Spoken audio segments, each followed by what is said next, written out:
عمرك سألت نفسك ازاي النور بينور؟ طب ازاي المروحة بتلف؟ الموضوع يا سيدي مش سحر ولا شعوذة. الموضوع ببساطة خالص هو سباق مثير جدا بيحصل جوه الأسلاك اللي في كل حتة.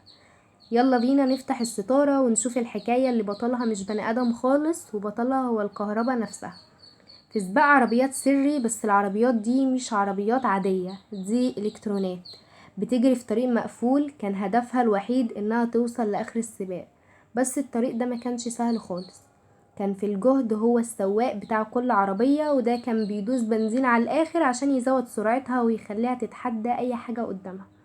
بس طول الطريق كان في عدو مستخبي، والعدو دوت هو المقاومة.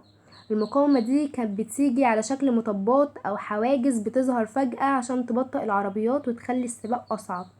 قانون السباق ده كان واضح قوي، كل ما الجهد اللي هو السواق يزود بنزين، كل ما العربيات اللي هي الطيار كانت بتعرف تعدي من المطبات اللي هي المقاومة.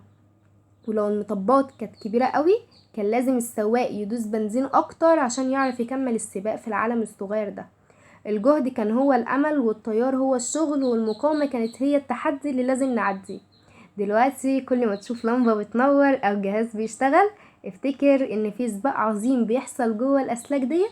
سباق بين قوة الدفع اللي بتشغل كل حاجة وبين التحديات اللي بتحاول توقفها. ودي ببساطة حكاية التيار الكهربي والجهد والمقاومة، والموضوع كله بإيدك عشان تفهمه. استنونا في حكايات علمية تانية كتير.